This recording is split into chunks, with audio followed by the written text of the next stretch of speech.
Hello, buddy. Welcome back to the Tin Man's Corner channel. I'm your host, Jeffrey Tin Man Tatel, and today I'll be reacting to my third and final Mr. Nightmare video for this marathon. And it's called Three Disturbing True Basement Horror Stories. Now, I saw he uploaded the volume 2, so that's why I'm reacting to this one first. Because I didn't want to react to like volume 2 and then react to number 1, so I figured react to the first one first. And then I'll react to volume 2 in the next marathon. If that makes sense for all of you. So without further ado, I'm going to turn the lights off, move the camera up here for you guys, and let's get this reaction on the road and in the bag.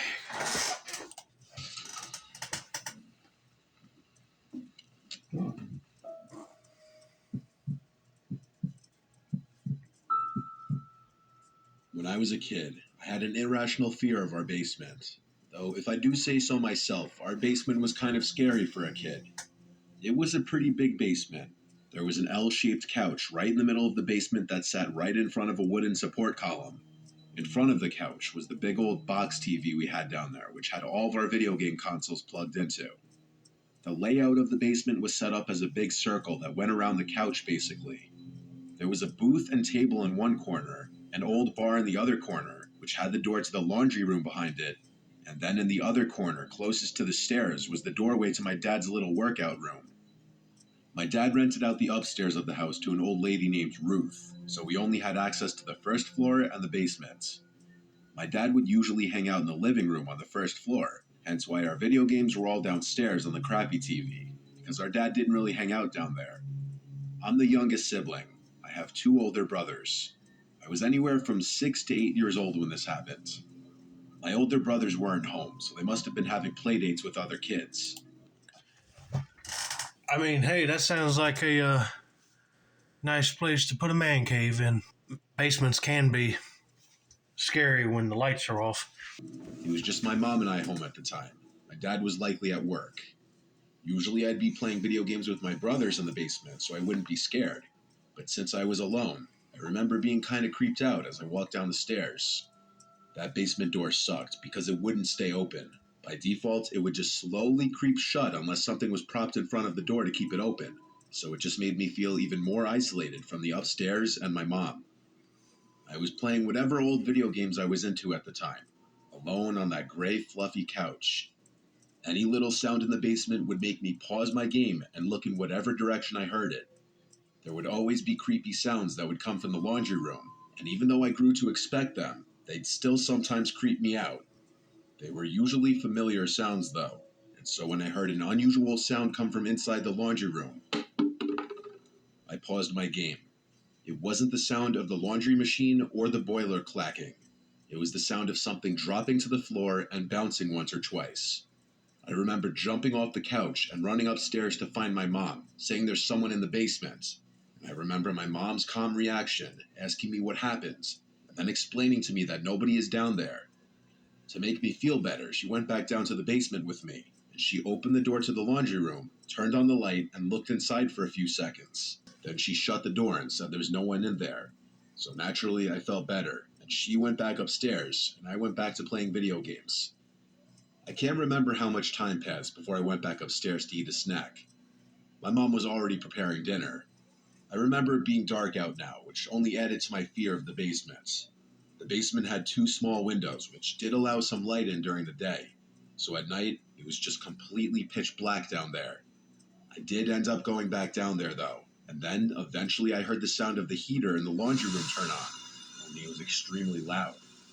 I turned around and noticed the laundry room door was now open.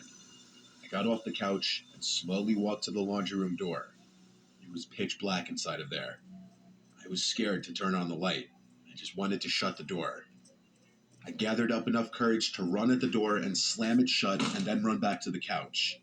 For some reason, I just felt safer on the couch. I guess for whatever reason, I didn't once think that it was strange that the door was magically open now, even after my mom had closed it earlier. The next thing I remember was hearing a man's voice from behind me, and at first, my brain didn't register what the fuck I just heard. It didn't seem real at first. I turned around and saw some sickly looking man sitting in the booth in the corner of the basement, with his arm on the table and his head resting on his fist. He said, "My God, how you've grown." I was frozen stiff. I couldn't even scream.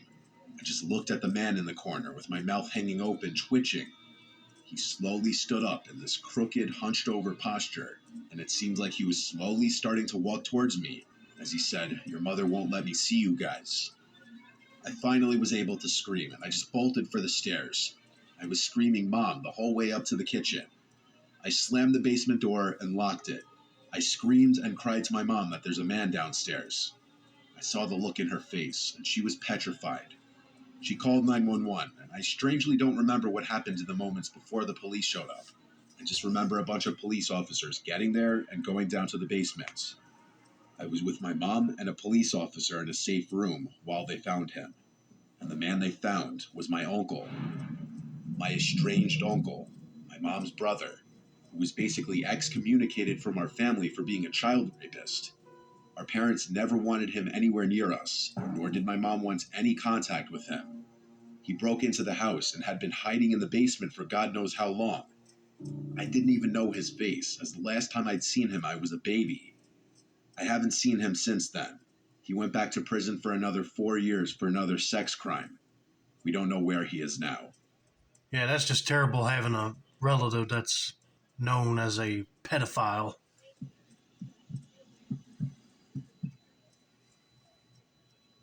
It was approaching Halloween. We were in the middle of October. My cousin Andy's birthday is October 15th, so for his 12th birthday, we all went over to our Uncle John and Aunt Melissa's house as they were throwing him a family birthday party. We have a pretty big family, and so our family gatherings can often get hectic. It was still warm outside, so the party was mostly in the backyard. Their house is pretty big, and we always used to love playing hide and seek type games because of it. Andy and I are the same age. My older brother Chase is 2 years older than me. He would play with us too. Our other cousins were a little older, but they'd still play with us too. We'd just make teams and take turns as hiders and seekers and give each other time limits to find the opposing hiding team.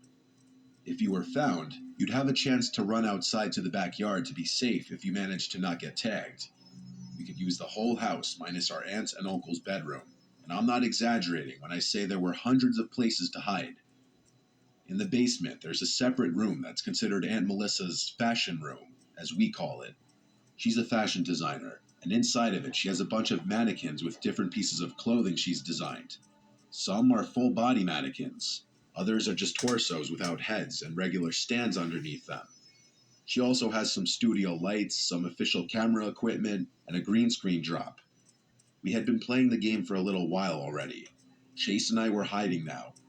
We both chose to hide in the basement. Chase hid somewhere in the main section of the basement while I hid in the fashion room. A basement's good for finding good hiding spots. It would be nice to have space in the basement just, as a studio. I'll be using it for like my art studio. If I had a house that had a big basement, of course. Anyway, let's continue. I actually grabbed 2 blankets from the ottoman in the basement and brought them into the fashion room. One for me to hide under, and the other one I was going to throw over one of the mannequins as a decoy. With the blanket thrown over it, it genuinely looked like it could be a person hiding underneath. I thought it would be a funny little gotcha moment whenever someone yanked the sheet off of it. So I got into my hiding position under a desk in the corner of the room, and I hid under the blanket. Now it was a waiting game. That was honestly a big chunk of the game, if your hiding spot was good. After quite a long time, I heard commotion outside in the main room of the basement as Chase and one of my cousins were laughing and yelling, presumably as Chase was being chased around the basement. I heard them then stomping up the stairs. By the sound of it, Chase was trying to make it to the yard without being tagged. But after that, I waited in silence for over 10 minutes easily. I was getting uncomfortable in this position and quite honestly bored. Finally, Chase came downstairs into the room and called my name, and then he said the food was being served outside. So the game was over. I was starving. I hurriedly rushed upstairs into the backyard, where all the catered food was now out and being served. At some point after eating and having a conversation with Aunt Melissa, I remembered that I totally left those 2 blankets in her fashion room. Most importantly, that I left one over her mannequin, which she would not be happy about. So after going to the bathroom, I went back down to the basement and to the fashion room, where I turned on the light and saw that the blanket was no longer on that mannequin, but rather the blanket was covering something else. It appeared to be another mannequin, though this one seemed to be propped in a seated position, which I wasn't aware of any mannequins that were in a seated position. The closer I got, I started to realize that it was moving, and I heard breathing. On top of that, there was this funky smell that wasn't there before. It was a person under there. But who? I laughed and said, "Who is that?" They didn't answer. I felt this feeling of uneasiness growing in my stomach. I looked down to see if I could see the shoes they were wearing, but what I saw was the bare feet of a black person. Nobody at this party was black. I turned and headed for the door. I rushed back outside and said to my uncle to call the police. There's someone in the basement. Others overheard me, and panic quickly ensued. My uncle and a few others rushed down to the basement. I followed behind. When we got to Aunt Melissa's fashion room, the blanket was now on the floor, and whoever was underneath it was gone. I swore up and down someone was just underneath it, explaining the bare feet and the smell. A bunch of family members searched the whole house, and ultimately my uncle called the police, taking my claims very seriously. When the police showed up, it was kind of a whole scene, and everyone at the party was concerned. Neighbors even came out to see if everything was okay. Every possible hiding place was checked, and no one was in the house. I didn't make it up, though. It was genuine what I saw, and I just wish he did turn up so that everyone would have seen I was right. Even if mostly everyone did believe me, I still just wanted them to see what I saw for themselves. During parties, they leave the doors unlocked since families circulating in and out for hours, so it's no shocker that someone off the street could have just walked right in. Maybe a homeless person, which would account for the smell. The whole thing still just felt so crazy, and it's a haunting memory for sure. I'll say it'd be a haunted memory.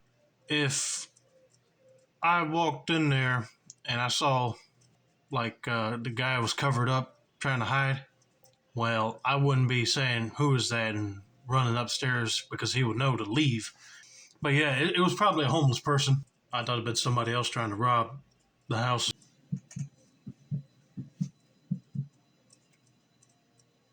This story takes place when I was 9 years old.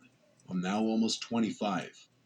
I was at my great grandfather's house in Idaho during Christmas break, visiting family and whatnot. This was also the first year my mom's boyfriend came with us because my parents had divorced the summer before. My grandpa used to live in a small Indian reservation town which has about 1,000 people. My grandpa's house was a small 2-story house that had a lot of field and forest. It was a beautiful house and property, and I miss it dearly. Anyway, about a day after we got there, my aunt, uncle, and cousins who lived in the same town as us came and surprised us by driving 10 hours to visit with us as well after telling us they weren't going to be able to because of work. It was fun because at the time my cousins and I were close. One night, my uncle, my step-aunt, and my cousin, who lived just next door to my grandpa, came over and visited with everybody. The grown-ups started talking grown-up talk. So me and my cousins, Sam, who was 9, Evan, who was 12, and Kennedy, who was 10, decided to go downstairs to the basement and play our monster game. I ain't gonna lie, looking at this house right here, I would love to live in something like this. The way this game was played is where Sam and Evan were monsters, and they hid down in the basement with the lights completely off, and then Kennedy and I would have to find them. They would make noises, so we could kind of have easy access to find them, but not fully. Then, if we got near them, they would make monster noises and chase Kennedy and I, and we had to go back to the top of the stairs, which was our safe zone. I know it was a kind of stupid game thinking about it now, but at the time it was pretty scary, but really fun. Anyway, Sam and Evan went downstairs to hide, and they told us to wait 2 minutes before going down to start finding them. Kennedy and I waited upstairs for 2 minutes, and then we went downstairs to find Sam and Evan. Kennedy went down first, and we started looking for them. We just did our normal thing for this game. It was completely pitch black downstairs. The only light down there was the pellet stove and the moon shining through the window. Although we knew it was just our cousins hiding, it was still pretty scary just because it was pitch black and completely silent. About 5 minutes later, Sam and Evan jump out and scare us, and then they chased us. We go back upstairs and decided to play another round. We did our normal thing by waiting for 2 minutes, then heading downstairs. This time, I went first. As we went downstairs, We heard Evan or Sam hit the wall, which made me jump. We continued walking down when I noticed a figure standing outside the window. I stopped walking and put my hand out to stop Kennedy. She got a little irritated and said, "Come on, why are you stopping?" I didn't say anything, but I pointed towards the window, showing her the figure. Kennedy noticed the figure. Then she whispered, "Sam, Evan, we need you to stop the game. There's someone standing outside." Surprisingly, Sam responded to us. I figured he would have wanted to continue the game and not say anything. He said, "You guys are lying, you're just scared." I was starting to get upset because they wouldn't believe us. "Guys, seriously, look at the window above the TV." Then we saw Sam and Evan emerge from underneath the ping pong table my grandpa had for us, and they looked up. Evan just laughed a little and called us pussies, saying it's probably Uncle Stan just outside smoking. I knew it wasn't my Uncle Stan because he always smoked outside on the front porch, right by the front door. I then told Evan that. Sam then said, very annoyed, that it's probably Grandpa just checking out the house because you know him. He's always checking to see if the house has any problems. If you guys are worried about it, then go upstairs and check. I then go upstairs to check, but I pretend that I'm just looking for something. His cousins don't have no respect. I tell you, they just want to not be bothered with it. It's like they don't have a care in the world. But, well, you're going to be caring if that guy decides to break in. I go into the living room, and everyone I knew that was there were all in the living room.